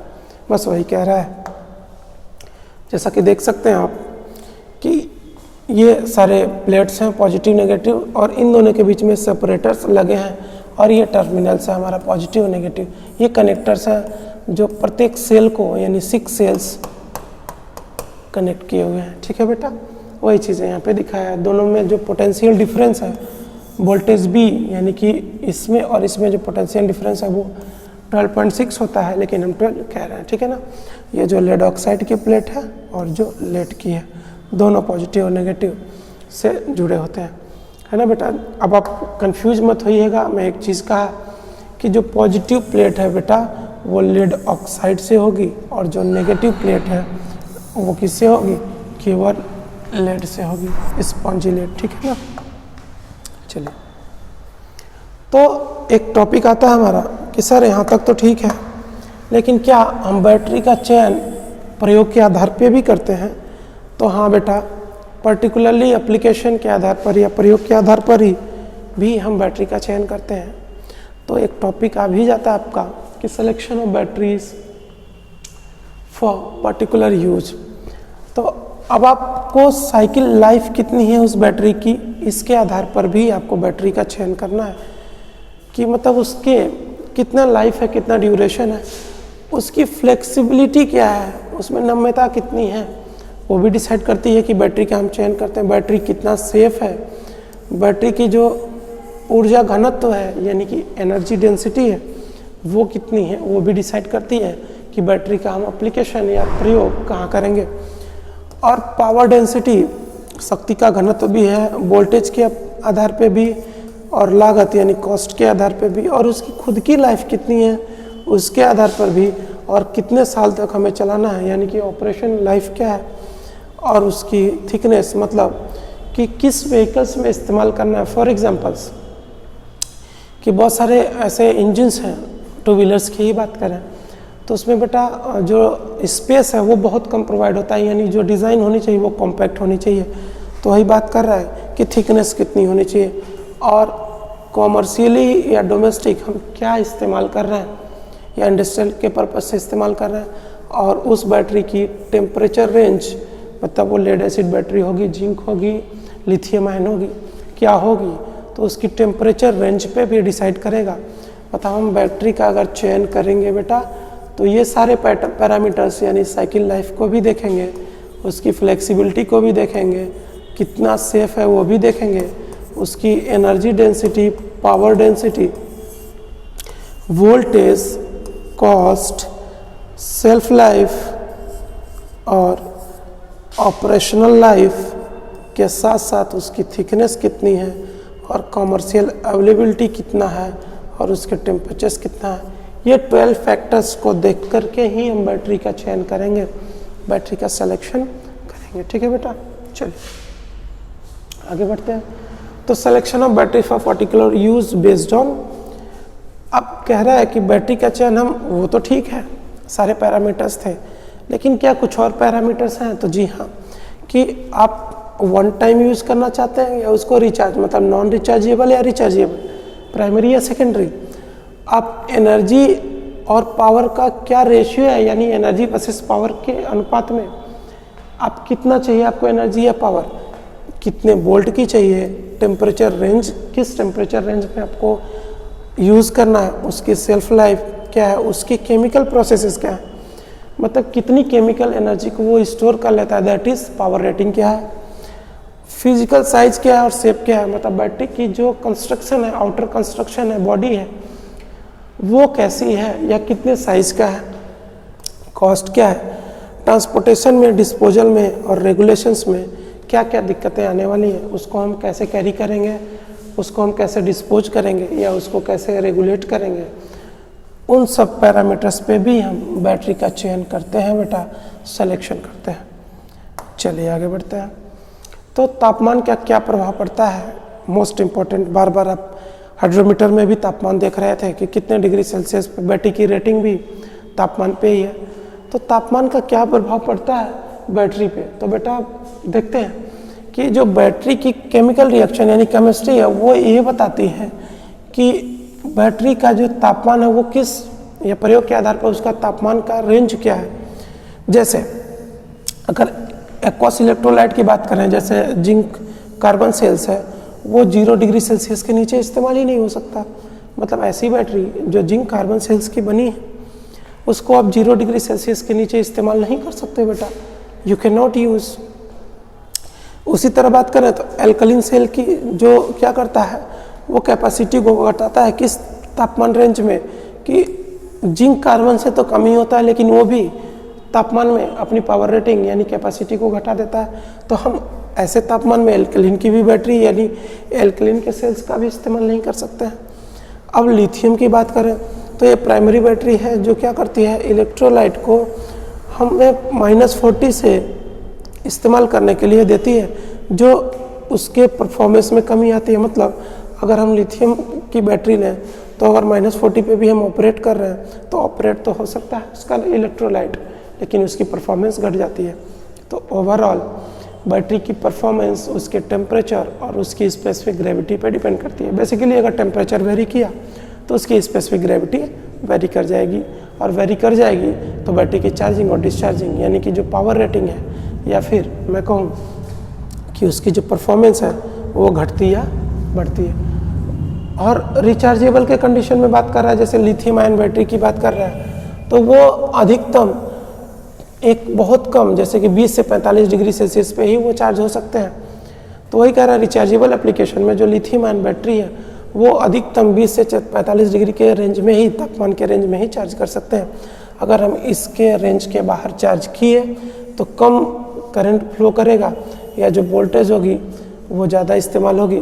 नतीजा क्या निकलेगा कि या तो करंट कम फ्लो होगी या वोल्टेज ज़्यादा रिक्वायर्ड होगी, यानी कि जो चार्जिंग का टाइम है बेटा, चार्जिंग टाइम क्या है, कितने का करंट हम फ्लो करा रहे हैं, कितने हावर्स तक फ्लो करा रहे हैं, तो चार्जिंग का टाइम बढ़ जाएगा। क्यों? क्योंकि वो ज़्यादा या तो वोल्टेज की रिक्वायरमेंट करेगा या तो करंट की, और दोनों के केसेस में ज़्यादा टाइम हमें लगेगा चार्ज करने में उस बैटरी को। तो वही कह रहा है कि लिथियम आयन की बैटरी को अधिकतम 20 से 45 डिग्री के रेंज में ही चार्ज करना संभव हो जाता है, यानी कि चार्ज करना संभव है। तो एट अ टेम्परेचर बिलो 5 और 10 डिग्री सेल्सियस, मतलब वही कह रहे हैं बेटा कि लिथियम आयन की जो बैटरीज है वो अधिकतम 20 से 45 डिग्री के तापमान के परिवर्तन में रेंज में ही चार्ज कर सकते हैं। उसके बाहर अगर हम करेंगे तो चार्जिंग टाइम ज़्यादा लगेगा लिथियम आयन बैटरी में, तो कहीं ना कहीं तापमान का बैटरी पे प्रभाव ज़्यादा पड़ता है। अब कह रहा है अगर 5 से 10 डिग्री के बीच में हम बैटरी को लें तो ट्रिकल चार्जिंग की आवश्यकता पड़ेगी। ट्रिकल चार्जिंग क्या है? जैसा कि मैंने बताया, बैटरी को नो लोड के कंडीशन पे फुल्ली डिस्चार्ज से फुल्ली चार्ज करिए, वही ट्रिकल चार्जिंग कहलाता है। कंडीशन है कि बैटरी पे कोई लोड नहीं होना चाहिए, जैसे हम कभी कभी करते हैं बेटा ट्रिकल चार्जिंग। जैसे बैटरी अगर हम भाई कोई कभी स्कूटी चला रहे होते हैं तो उसकी बैटरी सेल्फ नहीं ले पाती है, तो वो क्या करता है, मैकेनिक कहता है कि बैटरी को खोल के दे दीजिए, हम चार्ज कर दे रहे हैं। बेसिकली करता क्या है बेटा, जब भी वो बैटरी को हम खोल के देते हैं और वो चार्ज करता है तो वो ट्रिकल चार्जिंग करता है, मतलब नो लोड कंडीशन पे बैटरी को फुल्ली डिस्चार्ज से फुल्ली चार्ज करता है। तो वही कह रहा है, जिसके कारण इसमें थर्मल रनवे नहीं होता। थर्मल रनवे का मतलब कभी कभी आपने सुना होगा अक्सर कि ओवर चार्जिंग की वजह से या कम या ज़्यादा तापमान की वजह से बैटरी में शॉर्ट सर्किट कर गया और वो बंद कर गया, एक्सप्लोड कर गया लिथियम आयन की बैटरी। तो इस केस में भी देखने को मिलता है, उसी को थर्मल रनवे कह रहे हैं। मतलब बैटरी का एक्सप्लोजन हाई टेम्परेचर के कारण ही थर्मल रनवे कहला रहा है। ठीक है बेटा, चलिए बेटा हम देखते हैं कि बैटरी की मेंटेनेंस क्या है या फिर किस तरह के मेंटेनेंस की ज़रूरत पड़ती है बैटरी को। तो बैटरी के मेंटेनेंस की भी बात कर लेते हैं। चलिए, तो मेंटेनेंस की जब भी बात आती है तो सबसे पहला क्या आता है कि बैटरी के रिप्लेसमेंट कब होने चाहिए। रिप्लेसमेंट का मतलब ये बेटा कि हम बैटरी को कब रिप्लेस कर सकते हैं। जैसे कि बैटरी को हम हर 4 साल पे रिप्लेस कर देना चाहिए, मतलब प्रत्येक 4 साल पे ये रिकमेंडेड है कि बैटरी को हम चेंज कर दें। अगर ऐसा नहीं कर सकते हैं या हम नहीं करते हैं या किसी कारणवश हम सोचते हैं बैटरी को और थोड़े दिन के लिए चलाएं, तो ये सही नहीं है बेटा। क्यों? क्योंकि अगर हम ऐसा करते हैं तो बैटरी की जो लाइफ है वो इससे ज़्यादा नहीं चलती है और हम पावर को मिड जर्नी पे ही लूज़ कर देते हैं। मतलब कि जैसा हम एक्सपेक्ट करते हैं, यानी कि बैटरी की जो ड्यूरेशन है, जो कैपेसिटी ड्यूरेशन है, वो ख़त्म हो जाती है। इसीलिए बैटरी को हम हर 4 साल पे चेंज कर देना चाहिए। एसिड का लेवल प्रॉपर चेक करते रहना चाहिए, मतलब हर 6 महीने पे, एवरी 6 मंथ, प्रत्येक 6 मंथ पे, 6 महीने पे हम बैटरी की एसिड का लेवल चेक कर देते हैं। क्यों ऐसा करते हैं बेटा? क्योंकि बैटरी का जो 80% अगर जो चार्ज है वो कम होता है, इस केस में बैटरी की जब चार्जिंग डिस्चार्जिंग होती रहती है लेड एसिड बैटरी की, तो उसमें वाटर पार्टिकल्स या जो वाटर है वो इवेपोरेट होता रहता है। क्योंकि जब जो इलेक्ट्रोलाइट है वो चार्ज के कंडीशन पे या डिस्चार्ज के कंडीशन पे हीटिंग होती है, या चार्ज की कंडीशन पे ही ज़्यादा हीटिंग होगी, तो इलेक्ट्रोलाइट को हम जब चार्ज करते हैं तो हाइड्रोजन आयन और सल्फेट आयन जब चार्ज होते हैं बेटा, उस केस में वो हीट प्रोड्यूस करते हैं। और उस केस में जब हीट प्रोड्यूस करते हैं तो जो पानी बैटरी के अंदर यानी जो इलेक्ट्रोलाइट के साथ वाटर है वो इवेपोरेट हो जाता है, तो वाटर का लेवल नीचे चला जाता है बैटरी में। तो उसी समय हमें एसिड लेवल को भी चेक करना चाहिए, और जब भी लेवल कम हो तो हमें वाटर को फिल कर देना चाहिए, भर देना चाहिए। ऐसा अगर हम नहीं करेंगे तो बैटरी रिस्क पे होगी। जब भी कभी हम चलाएंगे तो वो क्या करेगा, शॉर्ट डिस्टेंस पे ही पावर को ड्रॉप इन करेगा। Add water carefully, acid level को भी चेक करना चाहिए। कभी कभी एसिड भी अगर कम है तो उस केस में भी हम एसिड को फिल करते हैं। अगर वाटर के केस में वाटर भी कम है तो उसमें भी हम वाटर को फिल करते हैं, लेकिन वाटर को जो फिल करते हैं इलेक्ट्रोलाइट के साथ वो केयरफुली करते हैं। इलेक्ट्रोलाइट का लेवल अगर कम है तो वही कह रहा है कि जो होता है डिस्टिल वाटर ही ऐड करते हैं। बेसिकली वाटर इवेपोरेट हो गया तो हम डिस्टिल वाटर को ऐड करते हैं, लेकिन केयरफुली करते हैं। ज़्यादातर हम हाइड्रोमीटर की मदद से ही डिस्टिल वाटर को फिल कर देते हैं।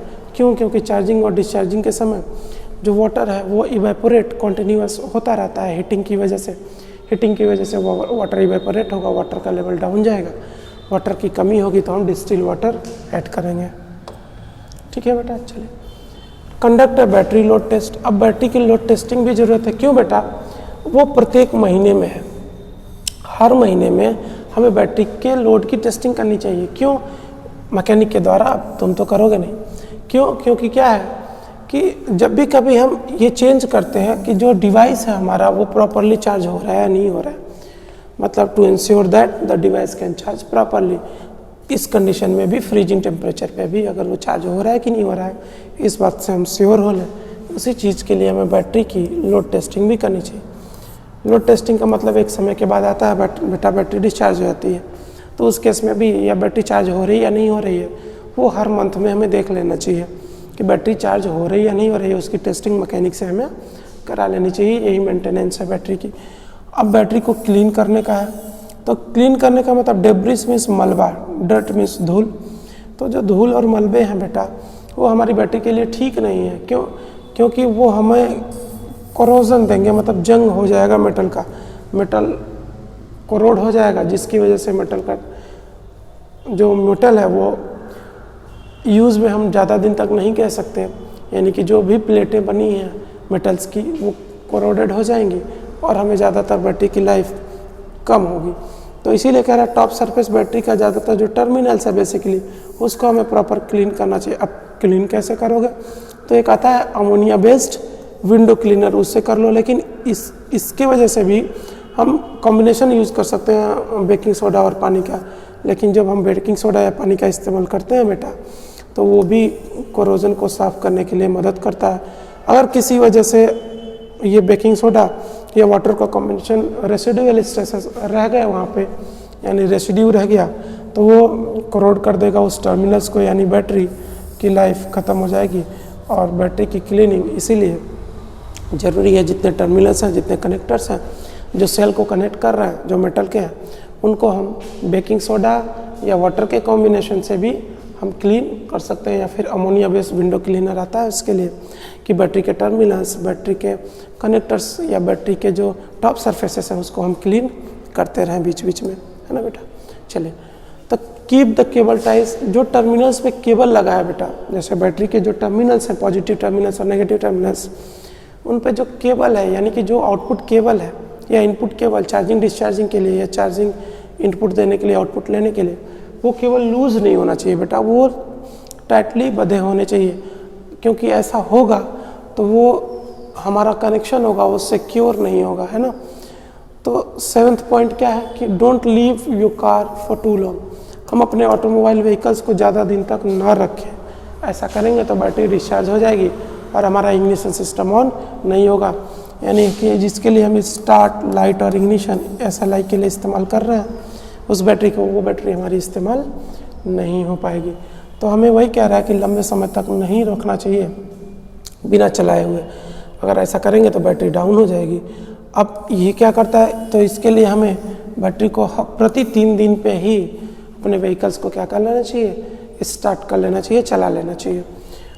8th पॉइंट कह रहा है कि keep the battery warm. Battery को हमेशा वार्म अप करना चाहिए। मतलब क्या कि ठंडी के मौसम में हमारा बैटरी के लिए अच्छा नहीं है। ठंडी का मौसम कोल्ड स्टार्टिंग करनी पड़ती है। कोल्ड स्टार्टिंग का मतलब ये बेटा, बैटरी इग्निशन सिस्टम के लिए कैपेबल नहीं हो पाता। यानी बैटरी क्या है कि हमें बैटरी को ठंडियों के समय वार्म अप करने की ज़रूरत पड़ती है।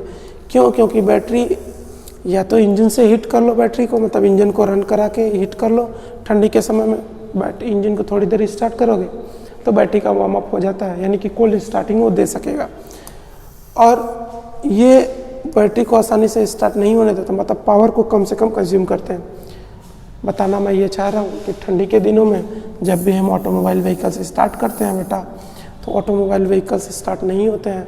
बैटरी में कम पावर होती है। सेल्फ आप लेंगे, 1-2 बार लेंगे, कोल्ड स्टार्टिंग करेंगे, होगा नहीं, चोक देना पड़ेगा। अगर चोक नहीं देते हैं तो इंजन स्टार्ट होगा नहीं तो बैटरी भी ठंडी के मौसम में हमारे बैटरी के लिए वो अच्छा नहीं है। क्योंकि बैटरी की कैपेसिटी अभी आपने देखा किस पे डिपेंड कर रही है, टेम्परेचर रेंज पे।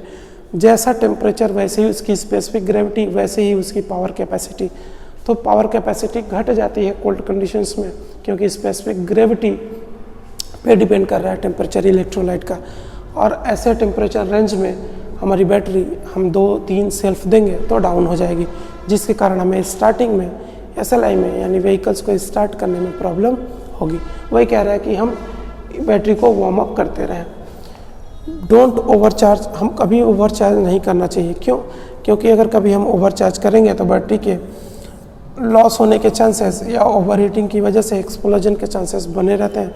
तो कह रहा है कि बैटरी को प्रत्येक आधे घंटे में जब चार्ज हम कर रहे होते हैं, ये तो बात अलग की कर रहा है, अभी की बात नहीं कर रहा है, जब बैटरी को कभी हम चार्ज कराते हैं तो बैटरी को बीच बीच में चेक करते रहना चाहिए ताकि ओवर हीटिंग या ओवर चार्जिंग ना हो पाए। ओवर चार्जिंग होगी क्योंकि चार्जिंग के समय हीट रिलीज करता है, एक्सप्लोजन के चांसेस यानी थर्मल एक्सप्लोजन के चांसेस रहते हैं, इसीलिए ओवर हीटिंग से बीच बीच में उसे इंस्पेक्ट करते रहना चाहिए, जांचते रहना चाहिए कि बैटरी ओवर हीटिंग से ना बच पाए, ओवर हीटिंग से बच जाए, यानी कि ओवर हीटिंग ना हो पाए। अब हाइब्रिड इलेक्ट्रिक व्हीकल की बात करते हैं। तो बेटा ये मैंने पढ़ाया हुआ है, हाइब्रिड इलेक्ट्रिक व्हीकल्स क्या कि just a moment, hybrid electric vehicles क्या बेटा कि हम दो सोर्स इस्तेमाल कर रहे हैं, एक बैटरी और दूसरा इंजन। इंजन मीन्स कोई फ्यूल, इंजन है, इंजन में हम फ्यूल का इस्तेमाल भी कर रहे हैं यानी फ्यूल टैंक भी है और ट्रैक्शन बैटरी पैक भी है। तो फ्यूल टैंक का भी इस्तेमाल कर रहे हैं और बैटरी का भी इस्तेमाल कर रहे हैं, मतलब ड्यूअल प्राइमरी एनर्जी सोर्स का हम इस्तेमाल कर रहे हैं। इंजन भी हम रन करा रहे हैं, आईसी इंजन भी है, इंटरनल कम्बशन इंजन भी है और बैटरी भी है। तो बैटरी को चलाने के लिए कोई मोटर चाहिए यानी कि इलेक्ट्रिक ट्रैक्शन मोटर होगा, कोई जनरेटर होगा, ट्रांसमिशन सिस्टम होगा, मतलब पावर सोर्स हम बैटरी का भी इस्तेमाल कर रहे हैं व्हीकल्स को चलाने के लिए और आईसी इंजन का भी इस्तेमाल कर रहे हैं। इसीलिए हम उसको कह रहे हैं कि हाइब्रिड इलेक्ट्रिक व्हीकल्स, मतलब ऐसा व्हीकल्स जहां आईसी इंजन्स और बैटरी दोनों का कॉम्बिनेशन है, मतलब केमिकल एनर्जी को भी हम यूटिलाइज कर रहे हैं बैटरी के और आईसी इंजन फ्यूल की एनर्जी को भी हम यूटिलाइज कर रहे हैं via internal combustion engine IC engine से।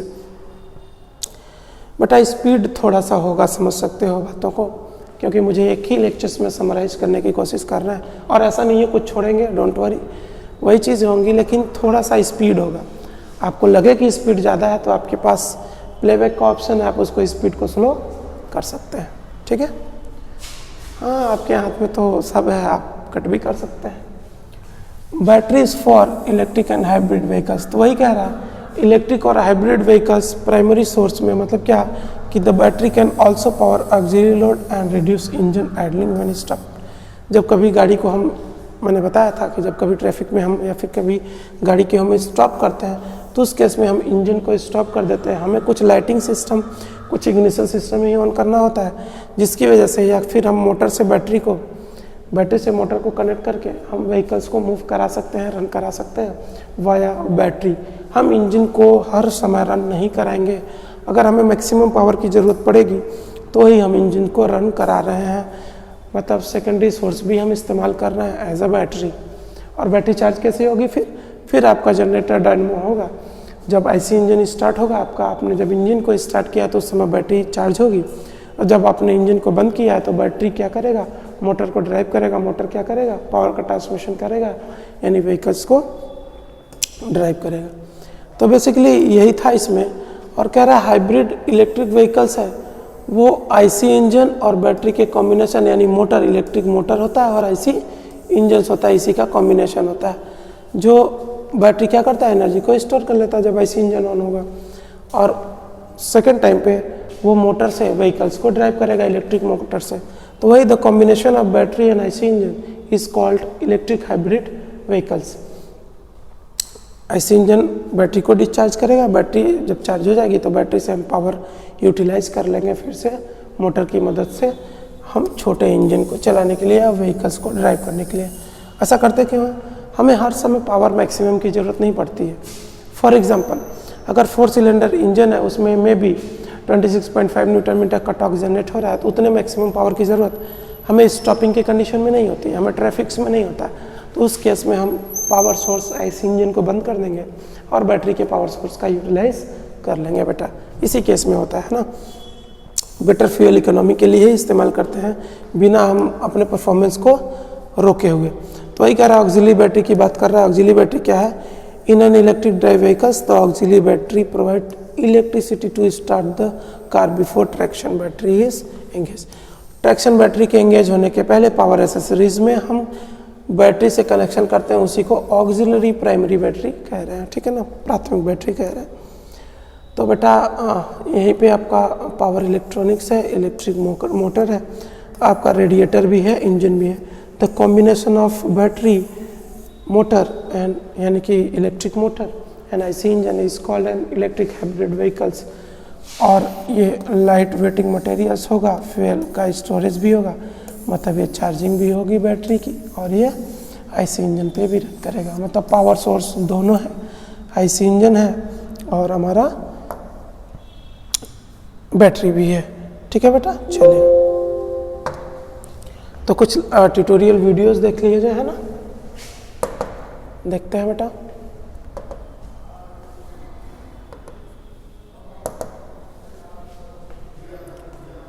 तो बैटरी का इस्तेमाल ऑटोमोबाइल में कहाँ ज़रूरत पड़ती है? तो इग्निशन सिस्टम ऑन करने के लिए पड़ता है बैटरी ऑटोमोबाइल व्हीकल्स में, क्योंकि बिना बैटरी के हम बेटा इग्निशन सिस्टम को ऑन नहीं कर सकते। तो उसके लिए देखते हैं कुछ टॉपिक्स को, ठीक है ना। चलिए एक सेकेंड।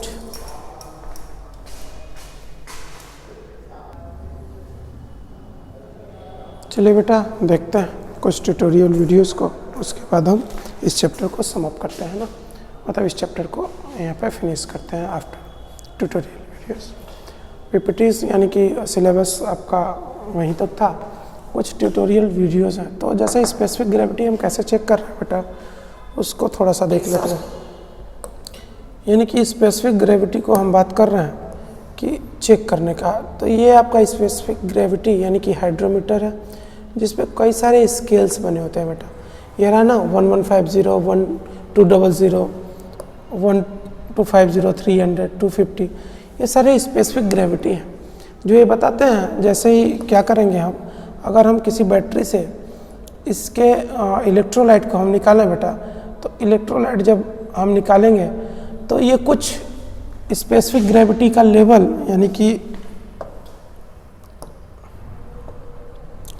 ये स्पेसिफिक ग्रेविटी का लेवल शो करेगा, और जिस भी रीडिंग पे ये डिनोट करेगा, फॉर एग्जांपल हम कह देंगे 1.2, 1.15, 1.26, तो ये स्पेसिफिक ग्रेविटी का लेवल बता देगा जो अंदर हाइड्रोमीटर है, और उसके बिहाफ पे हम कह देंगे कि बैटरी कितना % चार्ज है, डिस्चार्ज है या नहीं है।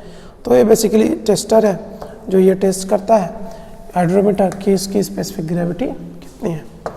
अब बात करते हैं कि बैटरी के इग्निशन कॉइल की। तो इग्निशन कॉइल क्या है बेटा, या बैटरी का इस्तेमाल क्या है ऑटोमोबाइल व्हीकल्स में? तो बैटरी का इस्तेमाल ऑटोमोबाइल व्हीकल्स में मैं आपको दिखा दूं, देखिए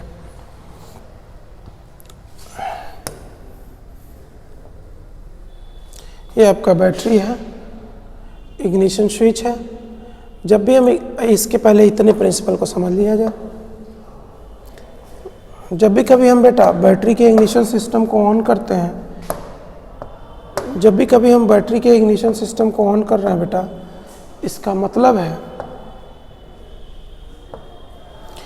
मतलब है जब भी कभी हम इग्निशन सिस्टम ऑन कर रहे हैं, यानी कि आप की को ऑन कर रहे हैं। जैसे ही आप की को ऑन करते हैं, बैटरी से कनेक्शन इग्निशन सिस्टम ऑन हो जाता है। और ये आपका जो इग्निशन कॉइल है, इसमें दो हैं, एक प्राइमरी जो येलो कलर में दिख रहा होगा और एक जो ब्लू कलर में दिख रहा है यानी कि सेकेंडरी। तो जो इग्निशन कॉइल्स हैं बेटा, वो इग्निशन कॉइल आपके करेंगे क्या, जैसे ही आपने इग्निशन ऑन किया, प्राइमरी कॉइल्स में ये करंट फ्लो होगा, और ये सर्किट ब्रेकर है। सर्किट ब्रेकर का काम ये है, एक सेकंड दिखाता हूँ,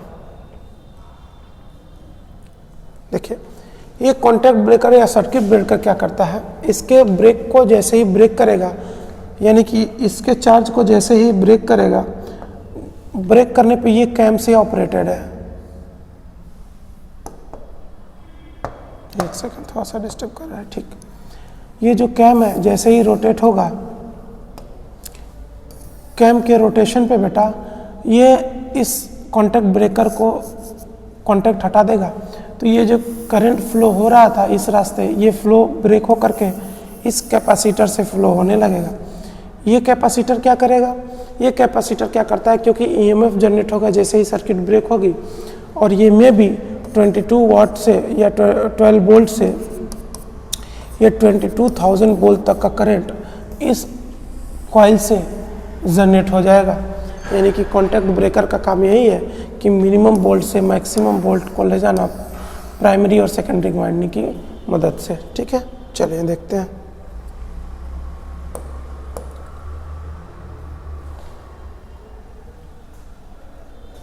आप शुरू से देख लीजिए, कोई डाउट ना हो, कोई जल्दी नहीं है हमें, आप देख लीजिए। इग्निशन स्विच है, जैसे ही आपने स्विच ऑन किया, जैसे ही स्विच ऑन किया तो बैटरी से इग्निशन कॉइल को करंट जाएगा बेटा, इग्निशन कॉइल से बैटरी को करंट, यानी इग्निशन कॉइल को बैटरी से करंट जाएगा। अब ये इग्निशन कॉइल्स में कुछ प्राइमरी और सेकेंडरी कॉइल्स होंगी, वाइंडिंग होगी। येलो कलर की प्राइमरी वाइंडिंग है, प्राइमरी वाइंडिंग से करंट फ्लो होगा, कॉन्टैक्ट ब्रेकर को जाएगा। ठीक है बेटा, जैसे ही कॉन्टैक्ट ब्रेकर में कैम होगा, कैम रोटेट होगा, तो यानी कि कैम जैसे ही रोटेट होगा क्या करेगा, कैम शाफ्ट ये ओपन करेगा ब्रेकर पॉइंट्स को, और डिपेंड करेगा कि कितने नंबर ऑफ सिलेंडर्स हैं। आप देख सकते हैं ये सर्किट को ब्रेक कर रहा है। जैसे ही ब्रेक कर रहा है, चार्ज इस कैपेसिटर में फ्लो हो रहा है, उसी को कंडेंसर कह रहे हैं। कंडेंसर क्या कर रहा है, बैक ईएमएफ को एब्जॉर्ब कर रहा है, जो मैग्नेटिक फील्ड क्रिएट कर रहा है। यानी कि क्या कर रहा है, जैसे ही life of contact point reduce हो रहा है वो, ताकि वो बर्निंग ना हो पाए, क्योंकि सर्किट्स ब्रेक हो रही है तो वो बर्निंग ना हो पाए, इसीलिए हम कंडक्टर का इस्तेमाल कर रहे हैं, कंडेंसर का। जब कैम लोब पुश होता है तो क्या होता है, कॉन्टैक्ट ब्रेकर पॉइंट ओपन होता है, जो करंट क्या होता है, प्राइमरी सर्किट का जो करंट है वो ब्रेक होता है। ये कैम लोब है, कैम लोब की मदद से प्राइमरी सर्किट का जो करंट है वो ब्रेक कर रहा है। जैसे ही हम ब्रेक कर रहे हैं तो क्या हो रहा है, सेकेंडरी कॉइल्स में मैक्सिमम वोल्टेज जनरेट हो रहा है ब्रेक होने की वजह से। मे भी प्राइमरी में 12 वोल्ट है तो सेकेंडरी में 22,000 वोल्ट तक का पोटेंशियल डिफरेंस क्रिएट हो रहा है। और जो ये मैक्सिमम करंट है ये हम डिस्ट्रीब्यूटर को भेजते हैं। Due to break in the current, EMF is induced in the secondary winding having more number of turns than primary, which increases the, just a moment, which increases batteries 12 volt to 22,000 volt। ठीक है ना बेटा, तो primary से secondary में 12 से 22,000 तक का वोल्टेज होता है। अब ये क्या करता है, हाई वोल्टेज को ये भेजता है डिस्ट्रीब्यूटर में। अभी आपको दिखाते हैं हाई वोल्टेज क्या होता है, सेकेंडरी वाइंडिंग में जो प्रोड्यूस होता है उसे ट्रांसफर किया जाता है डिस्ट्रीब्यूटर को। अब डिस्ट्रीब्यूटर का काम क्या है बेटा, तो इसको पहले समझ लेते हैं। इस डिस्ट्रीब्यूटर में लगे हुए हैं स्पार्क प्लग, एक स्पार्क प्लग, दो स्पार्क प्लग, 3 और 4। ये स्पार्क प्लग नहीं है, स्पार्क प्लग की डिस्ट्रीब्यूशन केबल है। स्पार्क प्लग आके चारों यहाँ लगे हैं। अगर 4 सिलेंडर है या जितने भी आपको स्पार्क प्लग देने हैं, जितने भी सिलेंडर्स में, उतने स्पार्क प्लग, या फिर आपको ट्विन स्पार्क प्लग का भी इस्तेमाल करना आपके ऊपर निर्भर करता है। एक सिलेंडर में ट्विन लगाते हैं या सिंगल, तो कितने नंबर ऑफ स्पार्क प्लग हैं, उसी तरह की डिस्ट्रीब्यूशन लाइन है। ये क्या करेगा, डिस्ट्रीब्यूटर जो हाई वोल्टेज आएंगे उस हाई वोल्टेज को साइमल्टेनियसली 1 बाई 1 रोटेट होकर के सारे स्पार्क प्लग में वही करंट भेजेगा। अब जब सारे स्पार्क प्लग में वही करंट भेजेगा तो पहले इतना देख लीजिए, फिर आगे बताते हैं।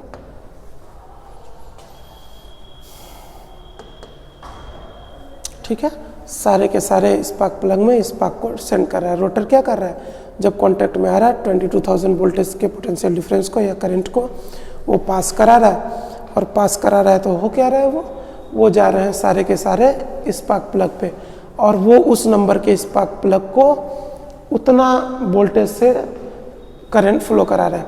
अब उतना वोल्टेज से अगर करंट फ्लो होगा बेटा तो ये बहुत ज़्यादा करंट है। अगर एयर के कांटेक्ट में आएगा तो जो भी एयर होगा वो आयोनाइज्ड होगा। जैसे मैं बता रहा हूँ, अगर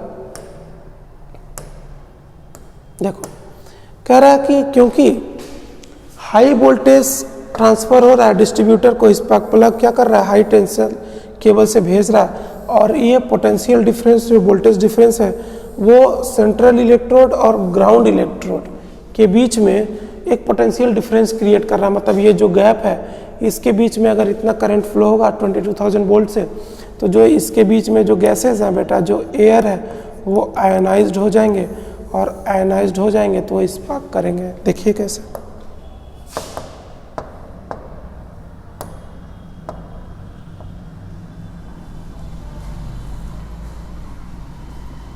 ये देखिए आप, एक को देखते हैं। तो यहाँ पे दो इलेक्ट्रोड्स, जैसा कि मैंने कहा, एक सेंट्रल इलेक्ट्रोड, एक इंसुलेटर होगा आउटर में, और एक ग्राउंड इलेक्ट्रोड। सेंट्रल इलेक्ट्रोड और ग्राउंड इलेक्ट्रोड के बीच में जब ये चार्ज आएगा, बीच में गैसेस हैं और ये गैसेस आयनाइज्ड होंगी। जैसे ही आयनाइज्ड होंगी तो ये स्पार्क करेंगी और स्पार्क प्लग स्पार्क करेगा। क्यों? क्योंकि ये सेंट्रल इलेक्ट्रोड और ग्राउंड इलेक्ट्रोड के बीच में जो गैप है उसको वो गैसेस को आयोनाइज्ड कर दे रहा है हाई वोल्टेज के कारण। और बाहर की तरफ जो येलो दिख रहा है आपको, ये इंसुलेटर है जो इलेक्ट्रोड को इंसुलेट करता है। ये स्पार्क प्लग की प्रिंसिपल है। अब इग्निशन सिस्टम बेटा यहीं पे काम आता है कि इग्निशन सिस्टम हमारा यही स्पार्क प्लग की स्पार्किंग के लिए ही, यानी जैसे ही हम की को ऑन करते हैं, की को ऑन करेंगे, ये बैटरी का कनेक्शन बन जाएगा। प्राइमरी वाइंडिंग में करंट फ्लो होगा 12 वोल्ट का और ये सर्किट ब्रेकर को जाएगा। ये कैम लोब जैसे ही रोटेट होगा, इस कैम लोब में क्या करेगा, कैम लोब इसको सर्किट को ब्रेक करेगा। जो बैक करंट आएगा वो कंडेंसर यानी कि जो कैपेसिटर है वो स्टोर कर लेगा ताकि कोई बर्निंग ना हो सर्किट्स में। और क्योंकि ये ब्रेक कर रहा है, इसकी वजह से सेकेंडरी कॉइल्स जो है, सेकेंडरी वाइंडिंग, उसमें नंबर ऑफ टर्न्स ज़्यादा है। तो प्राइमरी जो वाइंडिंग है उसमें 12 वोल्ट के चार्ज हैं और जो सेकेंडरी वाइंडिंग है उसमें 22,000 का वोल्ट है। और ये हाई वोल्टेज डिस्ट्रीब्यूटर में जाते हैं और डिस्ट्रीब्यूटर जैसे ही रोटेट होगा, ये 1 बाय 1 स्पार्क प्लग में केबल से, हाई टेंशन केबल है, सारे स्पार्क प्लग में चाहे 1 हो, चाहे 2 हो, चाहे 3 हो, चाहे 4 हो, उसमें इलेक्ट्रिक की सप्लाई वो करेगा। और जैसे ही करेगा वो साइमल्टेनियसली 1 बाय 1 में सेंट्रल इलेक्ट्रोड के बीच में जो गैप है उस इलेक्ट्रोड में गैसेस को आयनाइज कर देगा। आयनाइज जैसे ही करेगा वो गैसेस क्या होंगी, आयनाइज हो जाएंगी तो स्पार्क करेंगी, क्योंकि हाई वोल्टेज से करंट को फ्लो करवा रहे थे हम। और जब स्पार्क करेंगे तो जैसे ही हम की को ऑन करते हैं बेटा, वो की ऑन होते ही स्पार्क प्लग क्या करता है, स्पार्क करने लगता है। चलिए देखते हैं पावर सप्लाई कब आती है, तो उसी हिसाब से लेक्चर्स को कंटिन्यू करते हैं। ठीक है।